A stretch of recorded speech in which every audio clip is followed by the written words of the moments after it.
In the last video, I purchased a 1960s to 1980s Montgomery Ward Lawn Tractor. It definitely needed a little bit of work, but with me, you can expect no less. In today's video, we're gonna start doing some of that work. We're gonna get this tractor running and we're going to enjoy driving it for the first time before we put it into service, picking up things around the yard and mowing grass. Let's jump right into the video. Finally cleaned up the garage. In one of these videos, I give you guys a house update and tour, and the garage was a filthy mess. And I said, I'm not gonna clean it because I don't know when or how long we'll be here, but I decided to clean it because I want to park the lawn tractor in this space so it doesn't get rained on. But apparently it still rains inside my garage. So that was kind of a bummer. And this is a really old school garage. I don't think I can get my lawnmower in here with the mower deck on anyways, over the lip, getting it in. But all in all, before I realized that, I had a clean garage. So here we are. Right now we're gonna fix the tire. I got a new inner tube. It's a 13 by 5 by 6, and we're gonna put it in to this rim right here, get this tire running that we cannot get the bead seated to. The previous owner said I tried for like 2 hours to get this tire seated. I even put a ratchet strap on it. And so I got home and I got my air compressor out and I tried to seat the bead. I went as far as to think about filling it full of starting fluid and lighting a match when I figured, you know what? Screw it. I'm gonna put a tube in it and take it and be it safe and have it not go flat again. So we're gonna put a tube in this. We're gonna get that weird little dinky yellow tire that I would never put on there off of there, and bring it into the garage, and we'll use it maybe for a wheelbarrow one day. And we'll put this tire back on the lawn tractor. And then we're gonna drain the oil of my soaking wet Montgomery Ward lawnmower and refill it with new oil. I don't think it has an oil filter on it because I looked for a long time online. Do you guys know how hard it is to find information online about a 30 to 40-year-old lawnmower? It's next to impossible, but I do know it has a Briggs & Stratton 190707, which is a pretty good engine, and the Montgomery Ward is like a ZYJ-33801 or something, which they made a lot of different equipment machines, but I finally figured out what size of drive belt and clutch belts that this needed, and I couldn't find any of those in town. They sell a 60-inch one and a 62-inch one, but this one takes a 5/8 by 61 for the mower belt that keeps slipping off when you apparently mow through thick weeds. So I'm just gonna order the $11 belt on Amazon instead of get a $30 belt that's the wrong size. So there's that. We'll be fixing that later on in this video, but I'm gonna have to wait for parts for that to come. So hopefully we can get her running. I think I'm gonna pull the fuel tank and actually clean it out and stuff because it doesn't have an inline filter, and I'm a cheapskate. I'm not about to pay $8 for one inline filter. I'm just gonna order an $8 pack of 12 off Amazon. So forgive me if I get something in the fuel system. You'll get a video on rebuilding the carburetor on an old Briggs & Stratton. If you see me use some weird tools in this video, it's because my toolbox is not here. I just have my old toolbox, and it's way, way nicer with my new mechanic set toolbox than with a random assortment of tools in an old Craftsman toolbox that I used to rebuild the Audi with, if you guys remember what cobbled up gathering of tools I'm talking about. Oh no, where did that valve thing go?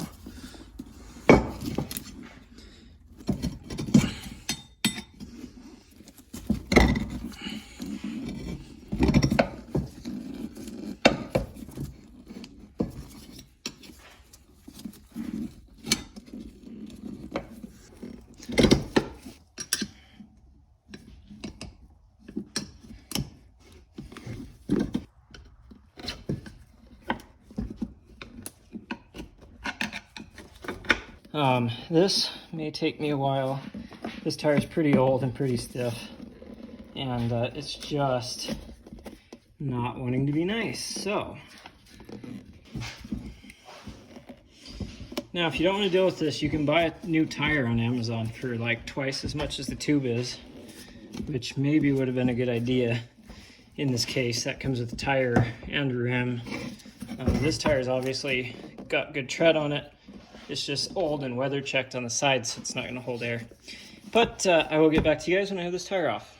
And we're back. So it is the next day, guys. I wanna be 100% transparent with you on this dang tire. Yes, we got the tube in and it's filled with air and it's ready to go on the lawnmower. I did ruin the valve stem cap, but I have another one of those, so that's not a big deal.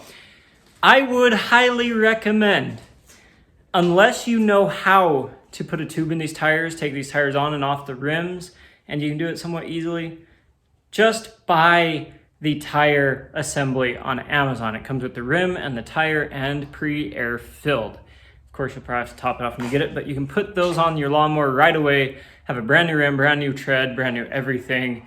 I don't think they have tubes in them either, but it's so much easier than going through what we just went through. So I tried for 2 hours yesterday to do this tire by myself, and today I took it over to my dad's. We used his vise. He has actual tire irons, and it still took us about an hour to get this tube in this tire and put it back on the rim. I don't know if it's just because my tread's like really old and it's not that malleable, flexible anymore. Who knows? This tire might be like 15, 20 years old, which I kind of doubt. I'm sure they've been replaced at some point. But like I said, unless you have a little tire changing machine or you're really good at tires or you know what you're doing, it's probably just worth your time to spend the extra $10 to $20 just to buy the whole dang assembly. You can see how it chewed my rim up quite a bit. But hey, I have a tire. I didn't have to wait 2 days to get it. And we're gonna go ahead and put this on the lawnmower right now. You can see I actually have it jacked up there behind me. And I'm gonna go out, we'll swap that tire that's on it. I also got a little fuel screen, fuel filter from my dad. I ordered a pack of them from Amazon, but I don't wanna wait. So I'm gonna put this on. I'm gonna pull the cover on the lawnmower. I'm gonna pull the tank and we'll just kind of shake it out. I noticed it had some pine needles and stuff. So while it's empty and dry, hopefully it doesn't leak. I'm gonna go ahead and knock that stuff out. We'll fill it with gas and we'll try to start this thing for the first time.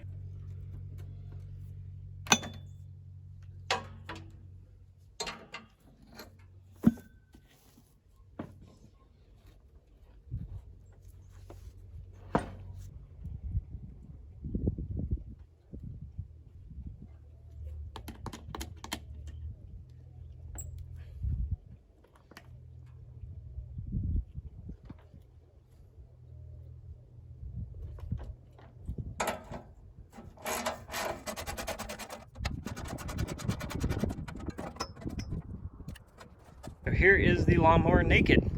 We just unplugged that there, goes to the lights. I do want to switch the spark plug at some point, so I put that inline filter in. They had a hose clamp here. I don't know, I'll probably just take that off. You can see it's a Briggs & Stratton 190707, pretty bulletproof engine. It is a vintage engine. This is a pretty old lawnmower. These carburetors are about 30 bucks on Amazon. Hopefully this one's fine. It sat for like a year and there isn't any gas up here in the tank. So I'm gonna undo these straps off this tiny little tank. I'll take it out, shake it out, and we'll put it back on, fill her with gas, and we'll try to start this lawnmower up. New tires looking good on there. I did notice that, yes, I topped these off there when I got here, and this one is completely flat. So I'm not gonna put a tube in it. I'm just gonna fill it back up with air for now, and eventually I'll take that in. This one's holding air, and then this tire held air as well. So eventually I'll take that back tire off and take it in and get a tube put in it. I'm pretty excited to try to start this lawnmower up for the first time, so I gotta get that battery charging, clean this air filter up a little bit, and we'll be good to go. I don't have a new spark plug for it right now, but eventually I will get one. This was the oil that come out of it. It's pretty like watered down for 30 weight. If it's not 30 weight, it should be like 1030. And it smells a little bit like gas. I don't think it's been changed in a really long time. Now, having said that, the drain plug is pretty clean, and we're gonna go ahead and put this back in and top it off. I'm guessing that the engine and everything's fine. I didn't see any sludge or chunks. It's just really, really old oil. Obviously, over time, your oil is going to get some gas in it. And if you just run it for years like this on your lawnmower, not good. It will definitely get to where it's actually not lubricating anything. So it's a very good thing we're putting new oil in this. I don't exactly know the spec. I think it's like 2 1/4 pints. So it's like a quart and a little more. And that's about the amount that come out of it. So I'm going to put this drain plug back in, and I'm just going to fill it until this is topped off, because obviously there's no dipstick on this. There's no oil filter on this old engine. There's nothing of that. It's just simple oil and drain plug. So we'll fill that back up with SAE 30. The thicker oil is not going to hurt this engine. In fact, in the summer, you should run 30 weight. Now, if I was using this in the winter, I'd do like 1030 or 1020, but we're just going to do SAE 30, keep this old engine in tip-top shapes. I don't know if I can do this one-handed or not. And here's some heavy-duty SuperTech SAE 30. Guys, I've done a lot of research on the SuperTech stuff. It's made by Warren Distribution that makes Mobile One, and it's almost identical in composition. So, I mean, don't take my advice for it. Do your own research. This is for entertainment purposes only, and I'm overflowing down here at the base, but this is the same stuff as Mobile One, guys. We're practically the same stuff. It's pretty good quality, honestly. I don't put it in my Duramax, but I do put it in everything else. So actually, I haven't used it in a while because the better stuff, supposedly the better stuff, is only like $1 more these days. So do I recommend that you use SuperTech? Yeah, it's cheap. It's good stuff. It's not gonna damage your engine because it's still certified oil. So keep that in mind. All right, I'm guessing that you run out of gas a lot on this little lawnmower. This thing's only like maybe not even a gallon. It's probably about a gallon of gas, maybe 1.5 gallons, and it was very, very dirty. It had actual like sticks in it, some pine needles, and a lot of dust. And I've been sitting here shaking it for the past 5 minutes to try to knock everything out of it, which I think we have it clean, or at least clean as it can be. But with that new fuel filter on there, that's really going to help out. We don't have to be replacing or rebuilding that carburetor a lot. Hopefully the carb's good. Supposedly it hasn't ran in about a year, but supposedly he did use it for 3 consistent years. Before that, these little Briggs & Stratton 4-strokes tend to be pretty reliable. So I'm gonna go put this back on. Now that air filter is supposed to be oiled. It looks like it's in really good shape when I pulled that thing apart, but I just put it back on the lawnmower. I don't have the right foam filter oil, and I could just use engine oil or something, but it's not as thick and not as good. And I don't want to go through the process of soaking that and then trying to dry it out. So we're going to run it as is right now, make sure it runs, and then we'll service it in about 25 hours is what this says. 25 hours of run time is a service interval to replace the oil, to replace this, that, and everything else. And that doesn't have a chronometer on it. So I guess it's all up to guess. Something I do not recommend is that you use your 12-volt marine battery charger for your lawnmower, but we're going to go ahead and give this a try. So we've got the choke all the way on. I'm going to go ahead and sit on here. I don't know if it has like a safety switch or anything. We're going to make sure blade is off. Lower deck's high. I don't know why that matters. And we're in neutral. So here goes nothing. Doesn't have quite enough juice to be cranking over, but let it get some fuel down there and it should fire right up. Sounds like, anyways. Give this a go. Oh! Oh, baby! Oh, she's running! And she's not running. What did I do? I let the clutch off. Doesn't smell the best. Let's not choke it this time and try it one more time here. Oh, we're low on electricity again.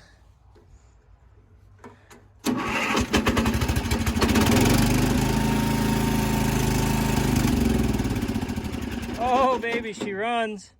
She runs good, too.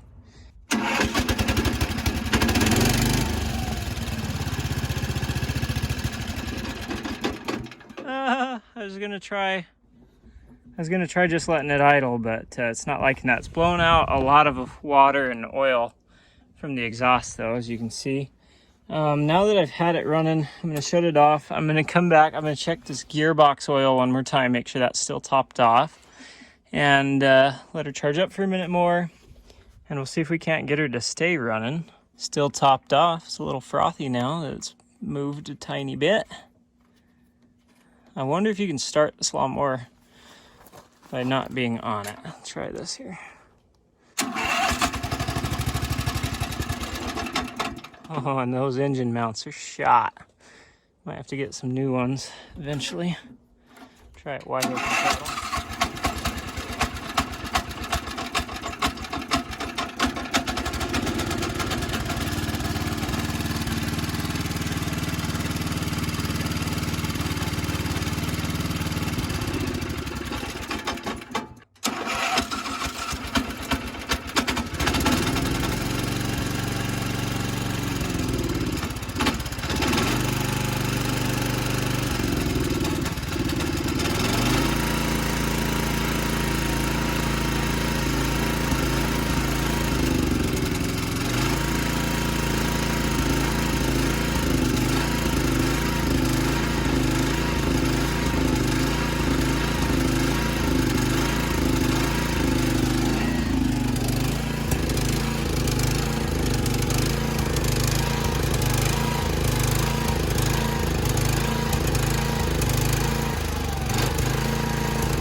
All the way revved up, because if I rev it down, it kind of starts to misfire a little bit and shake. So I do want to get a new plug for it. Something knocks real bad when it's like revved low, but I think it's just that cover like moving around in the shot mount. And the motor wiggles quite a bit because the dampeners around it and the bottom are also bad. So I'll probably have to get new dampeners, new motor mounts and things, but it runs.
I was so excited to finally have my lawnmower running, and I was trying to get it to mow, I forgot to film an ending to this video. So at the end of the video, you see that the lawn tractor is actually mowing grass. The blades are working, but when I shut them off, it threw the belt off. I drove it back to the garage several times to put that belt back on. I come back out and tried to run it again, but every time I pulled that clutch handle back to tighten the belt and spin the blades, it would just throw it off, it would slip it. It was very clear that that belt was just old, worn out, and stretched, and was not going to work. So make sure you hit the big red button down below, because in the next video, I put new belts on this lawn tractor and I serviced the mower deck. I also decided to put a carburetor on it because I used it for quite a while to tow the little cart around and get rid of some pine needles and pine cones and leaves or just garbage that had been piling up for years around this old house. And I noticed that the engine still would like to surge even after a couple hours of use. So if you want to see that video again, stay tuned to the channel down below. Guys, I also have a lot of really exciting stuff coming up. My wife and I have decided to make some major changes with the garage, and so I'll talk you through that in a future video as well. Stay tuned, because the next video I have coming out for you guys will be a house update. What it's been like the past 3-4 months living in this 112-year-old farmhouse in big, wonderful Wyoming. With all of that said, get out, enjoy your automotive ownership, and I'll catch you in the next one.